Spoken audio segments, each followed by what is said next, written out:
Hey guys, I'm Fancy, and this is Murder by Design, and this is another true crime tidbit.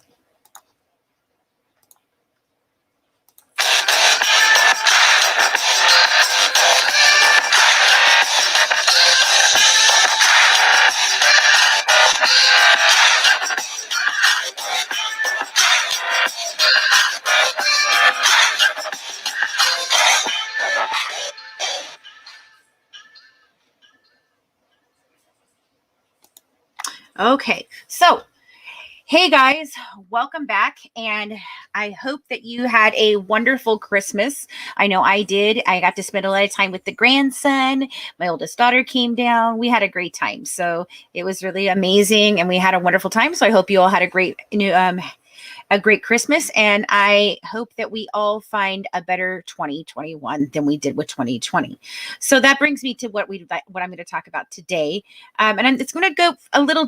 We're going to go through a couple of different things before I get to this case. So as we draw near to the end of 2020, I wanted to look into cases that took place on New Year's Eve, and let me tell you, there are a lot of them. But one case, however, struck me in particular, and it got me to thinking about other things. So before I get into the case of Christian Gomez, a schizophrenic man who decapitated his nagging mother on December 31st, 2015, I'd like to talk a little bit about something else. The thing about this case was the fact that mental illness played a big part. In fact, mental illness plays a big part in many cases, and we do not take it seriously in this country. It's not something we like to admit exists, but it does. And I can honestly say, I don't know a person out there that doesn't battle some sort of anxiety, depression, or some sort of other worse or, diagnosis of mental illness. My family, we've suffered greatly during the past year due to the pandemic with mental illness. I'm not talking financially. I'm talking about the fact that our anxiety and our depression, both my husband and I are both bipolar. It is going through the roof. And it seems like nobody even wants to consider the ramifications this whole lockdown has created within the minds of the American people.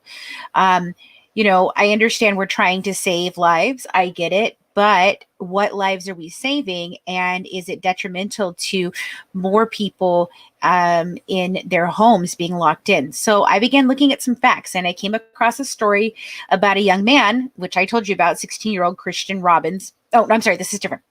A 16-year-old Christian Robbins who committed suicide just 1 month into the pandemic. This left his father to ask, what if I hadn't canceled the family vacation? What if Christian could attend school in person and see his friends? What if the pandemic never happened? Would my son still be alive? We can't answer these questions, but I personally believe that this is very detrimental to people. And Ted, Christian's father, says that many parents and even teens and friends of his sons have reached out to him for help since his son's passing, and many indicate that they feel suicidal often. Since the coronavirus arrived, depression and anxiety in America have become rampant. Federal surveys show that 40% of Americans are now grappling with at least one mental health or drug-related problem. But young adults are the ones that have been hit the hardest, with 75% of them struggling. And I know that in my house, this is a big issue. My daughter suffers from Tourette's. We talked about it before. We all suffer from depression and anxiety. And as this pandemic has gone on, it has gotten worse. In fact, the Tourette's, we never noticed it until this pandemic, and that's when we diagnosed it, because we couldn't figure out what was going on with her. So it's been really hard for us. And even more alarming than the 75% are struggling, when the Center for Disease Control and Prevention recently asked young adults if they had thought about killing themselves in the past 30 days, 1 in 4 said they had. So suicidal thoughts increased during pandemic. The number of people who said they have seriously considered suicide in the past 30 days has increased most dramatically amongst the youngest adults, ages 18 to 24. So in 2018, it was 10.7% that said that they had thought about it. In August of 2020, it is now 25.5%. In all ages, it was 4.3%.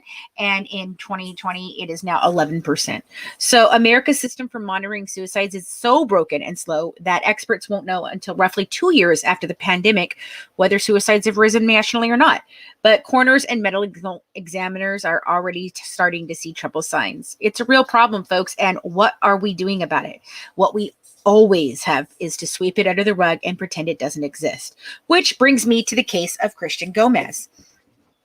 So Christian Gomez, he liked to be alone. He liked his TV. Sorry, gotta grab Rowdy. Say hi to the people, Rowdy. He played video games. He also liked to sit outside for hours and look at the stars and the grass. And he had been diagnosed with schizophrenia. He even sometimes heard echoes, and he flipped over his mattress at night when voices, were under the bed were bothering him. So this was a very serious case. He was 24. He was taking medication, but it was not enough to stop him on December 31st when detectives say he grabbed an axe and decapitated his mother, Maria Suarez Casanage. I don't know how to say it. Casangi. I don't know. Maria Suarez. In the family's home, there was a lot of conflict with Christian. He resided in the home with his sister, who was 16, and his mom, Maria, and an older brother, Mario, lived outside the home, but he had returned for the holidays. And Mario and Christian argued often. And Christian was said to be jealous of the extra attention his mom was giving Mario because she didn't see him very often. So naturally, she's doting on him when he's there. And this was upsetting to Christian, I guess. Hey, Rebecca. Oh my gosh, it's so good to see you. And so Maria at some point had asked Christian to help her get some boxes down from the attic. She's probably putting away some Christmas stuff. And Christian was annoyed by this and grew even more agitated as his mother continued for days to ask for help. And I don't know why she couldn't ask the other brother, but okay, this is fine. Maybe it was a principle thing. I asked you, so now you have to help me. So I'm going to continue until you do. I don't know. Everything seemed normal on New Year's Eve. However, after dinner, Maria dropped her daughter off at work and came home. And according to Mario, this is what transpired on the night of New Year's Eve after dinner. Mario was sitting in the living room reading, and his brother was on the floor in front of him. About 5 minutes passed, and Mario got up to leave the room. He heard Christian ask his mother if she still needed help with the boxes, and she replied yes. Both Christian and Maria headed out to the garage, and Mario then heard a loud thud, but he just thought that was just the boxes coming down from the attic. I mean, that makes sense, right? It was anything but. Christian had taken an axe and beheaded his mother.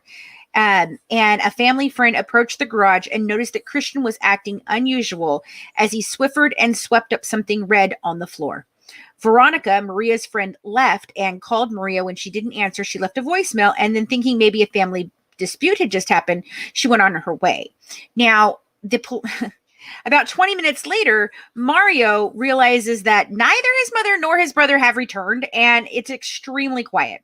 So he gets up, he goes to check on them in the garage, and he finds the body of his decapitated mother on the ground and his brother missing, but there is no head. So Mario immediately calls 911, and a few blocks away, neighbors overheard the helicopters overhead, searching. And when Christian asked them for a beer, one of the men noticed that Christian's hands had blood on them, and they also called 911. Christian tried to flee police custody on his bike, but he eventually fell onto some grass and they were able to apprehend him. He told detectives in hushed, concise sentences that he had been thinking of killing his mother for 2 days, and he finally finished her. Those are his words. Her head was actually found in the trash bin, and he said that he couldn't move her body. It was too heavy, so he just left it. And as I stated before, Christian suffers from schizophrenia, and he often heard voices in his head and had other type of, mental issues. So detectives stated that they were unsure of whether Christian had been taking his medication as prescribed. And this is often the case with these types of mental illnesses. The medication does its job sometimes too well, and patients can feel a false sense of being cured. Then they stop taking the medications, feeling they no longer need it, and they begin to spiral. So, and they said that he was having trouble finding a good therapist. They wouldn't take him on inpatient, even though he probably should have been on inpatient. And the day before he decapitates his mother, they take him to a therapy appointment. His grandmother took him to a therapy appointment, and they told him he needed to find a new therapist. So, and this is an issue. I went through this myself. I had one therapist who I told her something, and the thing that she said back to me was so absurd that I stormed out of the office and I lost my shit totally. Excuse me one moment, guys. Sorry, very parched. I lost my shit and I had to find a new therapist, and I kept going through therapists and therapists and therapists until finally I just stopped going because it was more anxiety for me to go than it was for me to actually get help. And so, relatives did say that Christian had been a good kid and really had not been trouble until the schizophrenia manifested when he turned 30. Now, there are reports of him skinning a family cat and doing other things, which we will be talking about later in a blog post and perhaps when we look more into these things. So, a judge declared Christian incompetent to stand trial and sentenced him to a 30-day psych evaluation. He spent 3 years in a facility before he took a plea deal, sentencing him to 25 years incarceration and 10 years of probation. With all factors considered, he could be home in less than 20 years. Family members are very concerned about this. They're worried that he is still a danger to himself and to others. That he's always going to be a danger, and they're very concerned. So let me know in the comments what you guys think. Do you think that the sentence is fair? Do you think that he was competent enough after 3 years to stand trial? Do you think somebody that suffers from something like this is, even though he did say that he had been, planning this for 2 days, do you really think that he had the ability to, premeditate this? Or is it just a thought in his head that he decided to act on all of a sudden? What do you guys think about this? We'll be discussing this in more detail on our blog at madgingerentertainment.com and in more chats as we dive deeper into mental illnesses connected to violent crimes. This Wednesday, I'll have one of our returning teammates, Amanda, on live with me at 3 p.m. And we're going to be discussing the psychological profiles of parents that kill their children or families. And don't miss out on the finale of December's Crime of the Month tonight at 8 p.m. It's all about Diane Downs, one of the most infamous mom killers of all time. Thanks again, guys, for tuning in and dishing true crime with Good Wives and Murder by Design. We appreciate all of your support, guys.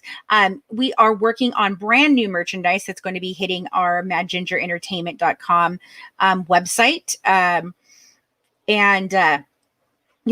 There's so much more that we are doing. So you guys are going to keep the eye on looking at us. And we're also increasing what we are going to be putting into our Patreon account. We're going to be creating a YouTube subscription service, guys. So there's going to be lots of ways for you to support what we're doing and help us continue on the journey of looking into these cases and working.